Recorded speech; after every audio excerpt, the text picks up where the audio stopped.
All right, let's get started here. How to deal with receiving a cease and desist letter from big tech by Lewis Barclay, whatever. However the correct pronunciation is. I'm sorry. I have to say I'm sorry. So in July 2021, Facebook sent me a cease and desist letter because I made a browser extension, Unfollow Everything, which helped people use Facebook less. Interesting. Oh, so it says, cease and desist, abuse of Facebook nudgeware. Dear Mr. Barclay, we represent Facebook Inc., based in Menlo Park, California, and Facebook Ireland Ltd., based in Dublin, Ireland. Facebook has gathered evidence that your Chrome extension, Unfollow Everything for Facebook, facilitates unauthorized functionality on Facebook. Specifically, your extension automates actions on Facebook, including mass following and unfollowing of friends, pages, groups. Your extension also impermissibly makes use of Facebook's trademarks. These activities violate Facebook's terms. So, okay, if you're using their trademarks, I think that's a bad thing. You probably shouldn't do that. But I don't think they can send you a cease and desist to tell you to stop just for augmenting a website. That's not something that I think they can do. You're extending it on a user's personal machine. You're not influencing anyone else on the site, essentially. So why would a cease and desist make sense? Interesting. Over the years, a number of developers who have also received cease and desist letters from Facebook have gotten in touch with me. So here's a roundup of my advice. Disclaimer, I'm not a lawyer. This is not financial advice. This is not medical advice. Yeah. And nothing in here should be taken as legal advice. I'll try to add caveats throughout where my experience may not be relevant. Okay. Anticipate the risk. If you've already received a cease and desist letter, skip to the next section. But if you're making software or doing research that's adversarial to big tech, I don't even think that's adversarial. It's adding additional functionality. It's not adversarial. And haven't thought at all about the possibility of receiving a cease and desist letter, this message is for you. Be aware that it could happen any day. That makes sense. I didn't understand that making software that interoperated with Facebook opened me up to the risk of a cease and desist letter and a lifetime ban. So legal action against you because extending the site I don't think can happen, but a lifetime ban from their services could. I don't know, it's Facebook. Wouldn't be that bad, would it? Right? I guess you wouldn't get threads, but meh. Being more aware of that should have set my expectations better so that I wouldn't have been so shocked. A handy rule of thumb: if you're doing almost anything, including but not limited to software that interacts with big tech platforms inside or outside of official APIs or services, you are at risk of receiving a cease and desist letter, even if you don't see what you're doing as adversarial to the platform. See, that's where I was thinking that doesn't seem adversarial at all. So this is weird to me. Sending out cease and desist letters is very easy, and these platforms have a lot of money, so it makes sense for them to cast the net wide.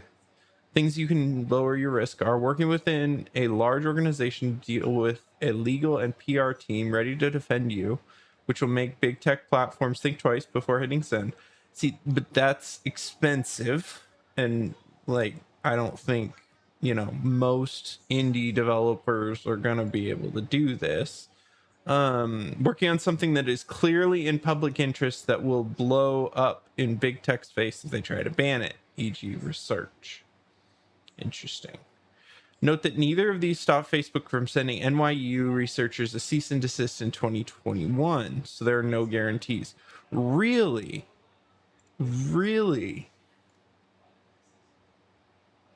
Facebook disables ad observatory.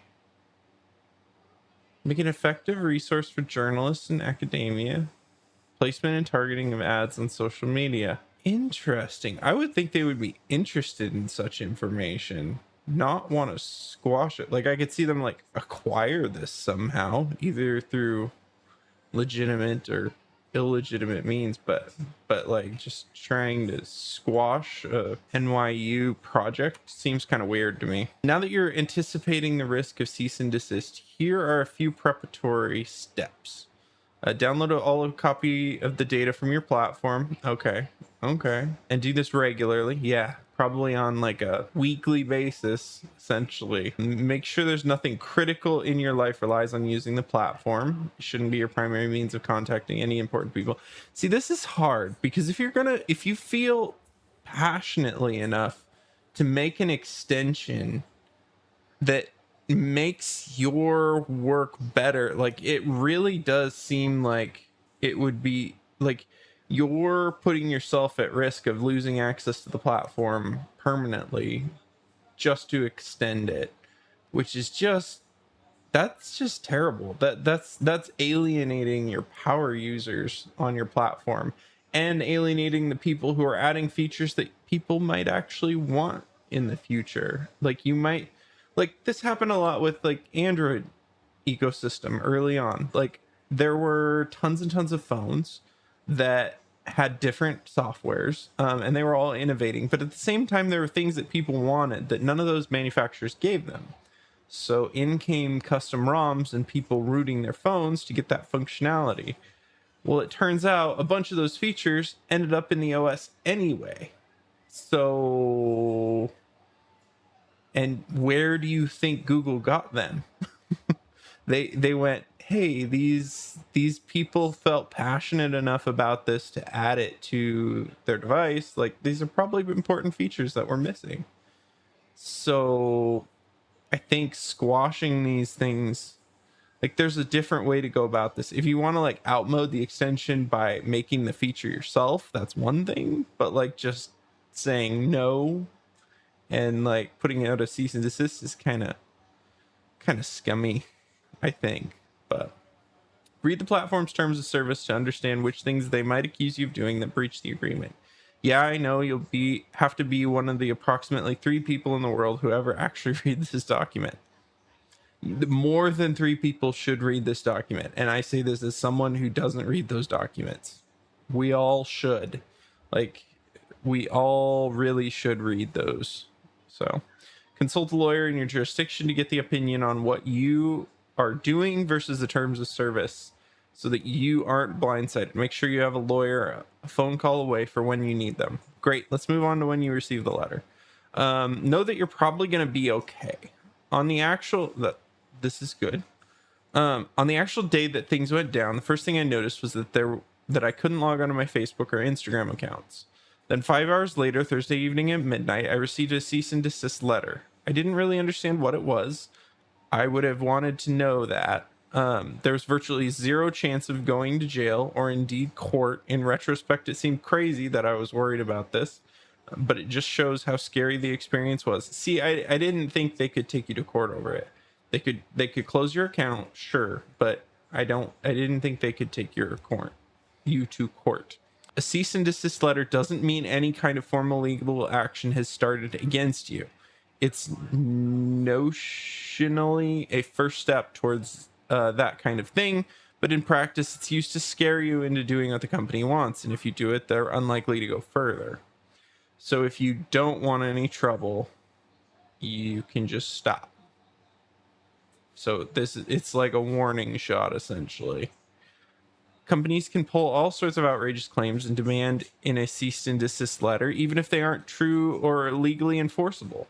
It's essentially a bullying tactic. They can reference parts of their terms of service that you signed up to, which will make things sound scarier, but those terms that may themselves be completely unfair.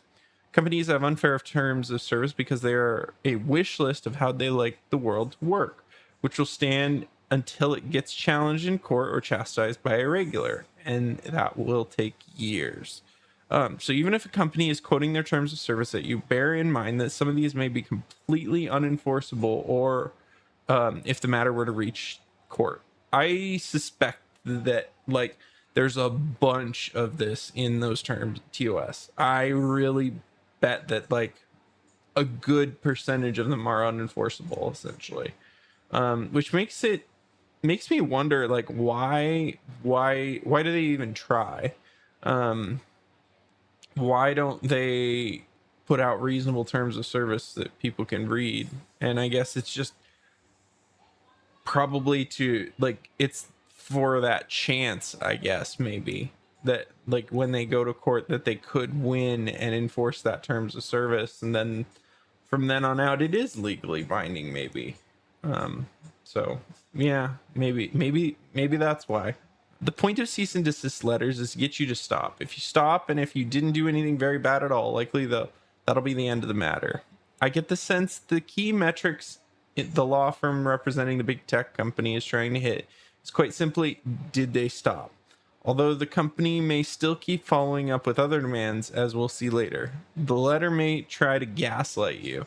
I've seen this happen, not just in TOS violations and stuff, but I've seen companies do this with all sorts of legal agreements in all sorts of different situations. There may be claims in there that are false, defamatory, insulting, etc. This doesn't mean that you can take their threats any less seriously, unfortunately. But it does make this whole situation even more messed up.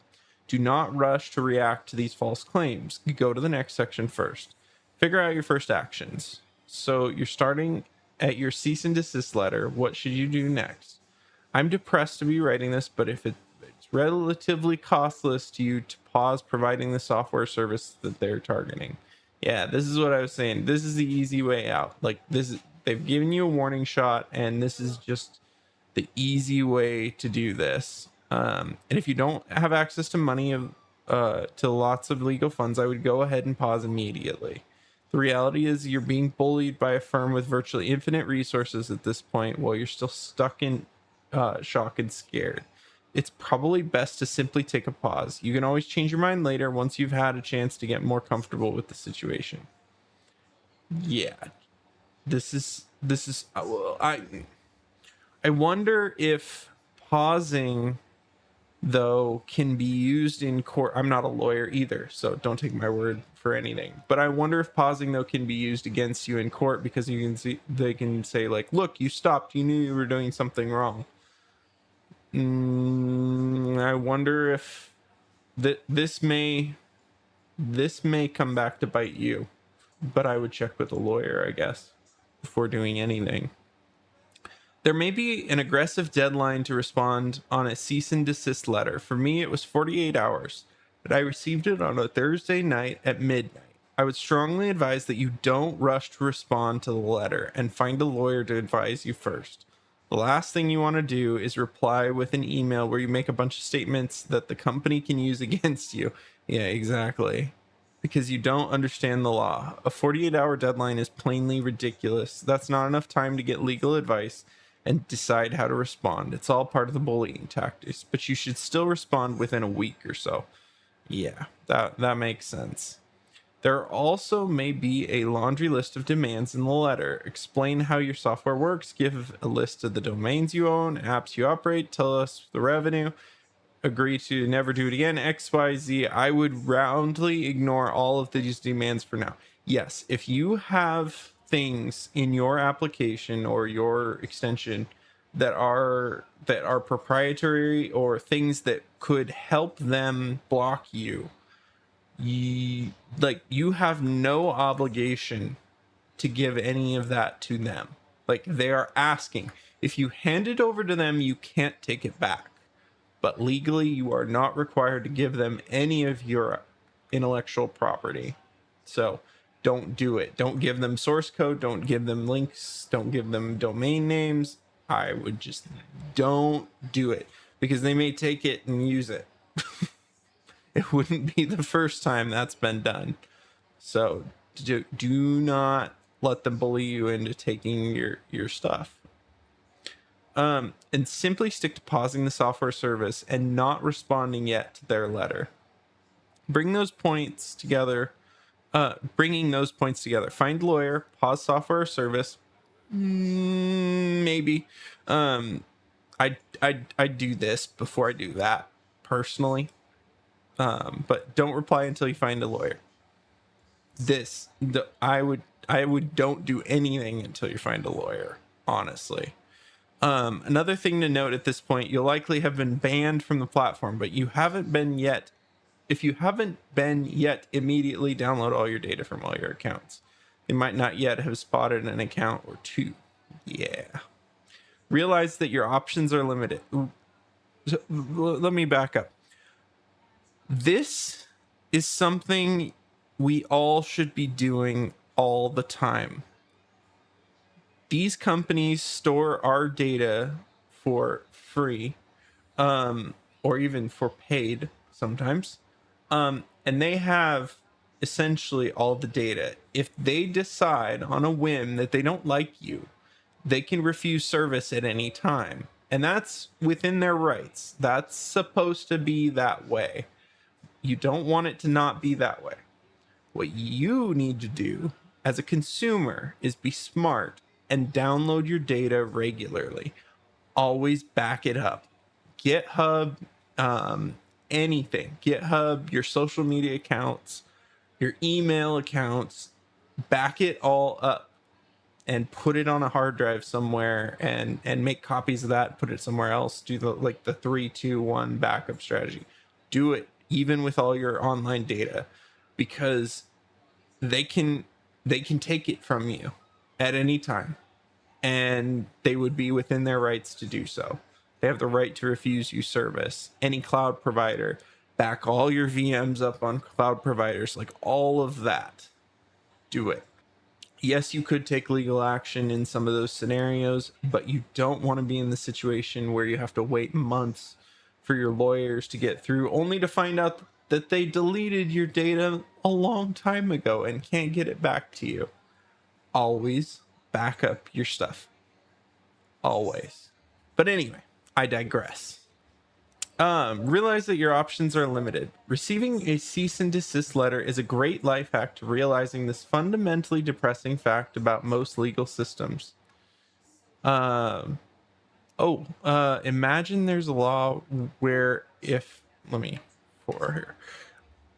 imagine if there was a law where if a company uses our data, they have to pay us 40% of their profit. You could do that. That would be interesting. I think that might push certain services out of the market though. So you kind of gotta, there's a balance there. I usually err on the side of like not regulating, but thank you. I did my best to ban them. But yeah, I usually err on the side of not regulating, because it makes it harder for smaller businesses to get off the ground and compete with bigger businesses.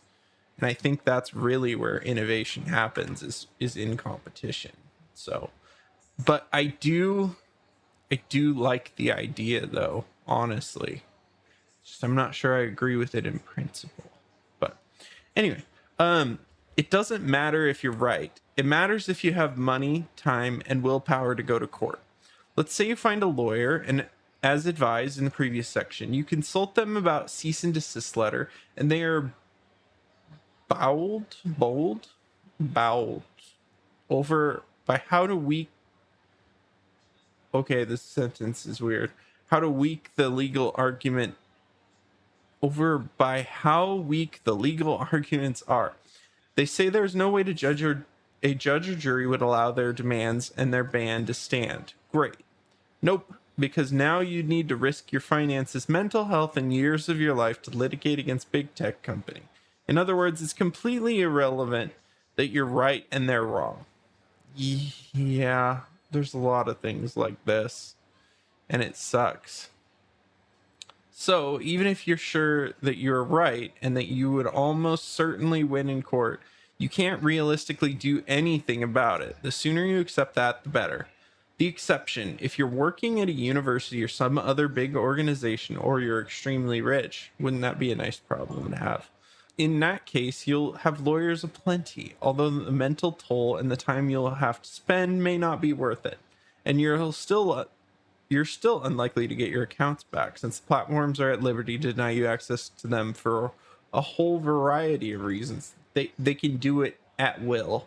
Like there is no restriction on that. And it should be that way, because platforms need to be able to ban for a variety of different reasons so that they cannot be liable for the things their users do. So it's important that they have that. So this is weird push and pull here that has to happen. It's this weird dichotomy, and it's hard to find where the actual good lines are. But still determined to take the matter to court but don't have the money, you can do two things: crowdfund, and it will be difficult since there are more worthwhile things people can donate money to than a legal case against an enormous company, which you're unlikely to win unless you have a really egregious and like thing that other people want to get on the bandwagon with you on. Like, it's this one's pretty hard. Ask a foundation for money. Try to get help from funding your fees from the foundations like OSF, Luminate, Reset, and Ford Foundation, some of the biggest players in funding tech activism. That'll also be difficult unless you already know them or can get a very warm intro. These foundations prefer working with people they know and trust, especially on legal issues, and even then, they might not see it as strategically valuable to fund your particular case. An added complication might be that they don't even know how much money to set aside, since legal fees can balloon over time.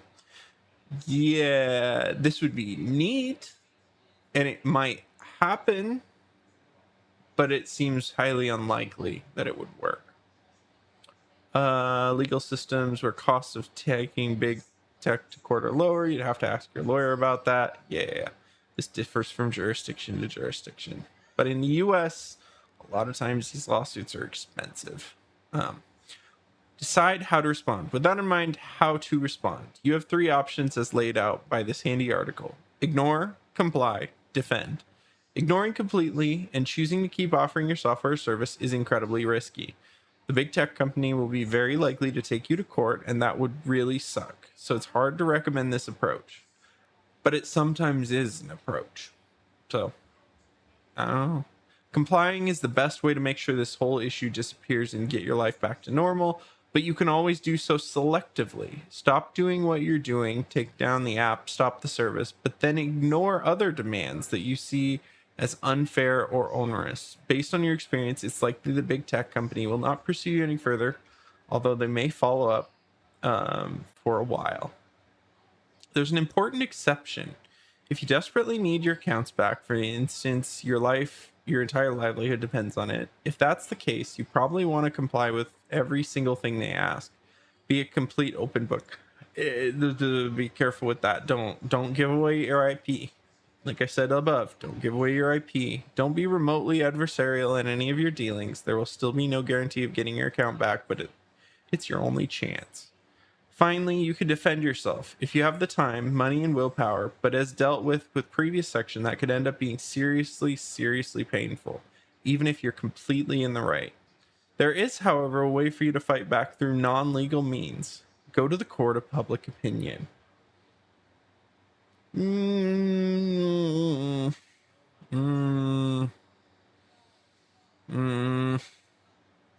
This can work, but it's complicated. You're playing a weird political, even more political game. But if you want to get the catharsis and cause big tech grief, the most valuable option is to take the fight to the court of public opinion. Tell the world about what happened. Okay, tell the world about what happened is great. Let them know what happened. But you have to ride the fine line. You can't slander them. Like you have to present it respectfully, and you can't be defamatory. Otherwise they can sue you for that. So be aware of that. Be careful with that. Don't want anybody to go into jail for that. Post about the letter everywhere you can. Keep up a drumbeat. Yeah, posting the letter itself, do it. Post the letter and make sure everybody knows, especially if you're like closing down your service, make sure everybody knows why. So that they can make their own informed decisions about whether or not they continue to do business with that company. Try to list sympathetic journalists to write about the situation. A lot of journalists are open to cold outreach through social media. Reach out to super users of your app and other sympathizers and ask them to share your post widely. Contact politicians who represent you. This doesn't usually do much, but you can. For instance, your local senator or representative or your MP. At the very least, they may be able to link you to journalists or offer their sympathy. No, that doesn't. This doesn't do much. Worth noting is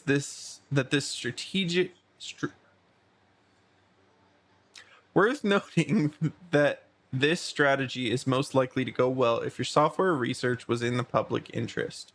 Side note, if your situation attracts lots of interest, you may find yourself completely overwhelmed by the messages from journalists, tweets from sympathetic followers, emails of support, etc. I don't know how I could have managed this better, but I'd just say be aware that this could happen and that even well-meaning support and valuable media interest can cause a huge amount of stress. If you agree to do an interview, consider doing some online training around how to talk to the media so that you can get the points across that you want to, and so you don't say anything on the record that you don't want to. Do this. Yeah, that's good advice. You don't want to say something that can get you more in trouble. Be prepared for follow-ups. One deeply unpleasant part of this whole situation was how often and for how long Facebook followed up.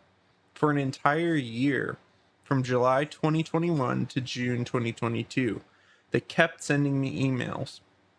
Like the world's most efficient stalker. They finally went quiet, and I haven't heard from them since. Miss you guys. I'm sure the author does. At the beginning, they sent numerous follow-ups asking for me to agree to all of the demands in the original letter. Then there was a period of radio silence until 7 months later.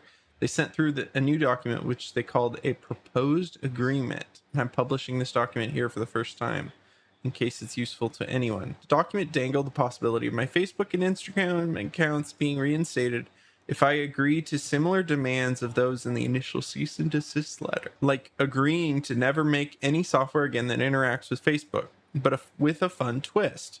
Agree to a breach of obligation here and above will right damages, but that all parties agreed are reasonable to estimate no less than $30,000 in the event of breach of this obligation. Meta shall be entitled to recover. Oh no, that's not worth it. In other words, if I agreed to the letter and then went on to breach the terms, Facebook would automatically be entitled to at least $30K. I guess you have to get creative to bring home the bacon when Apple destroys a chunk of your revenue model.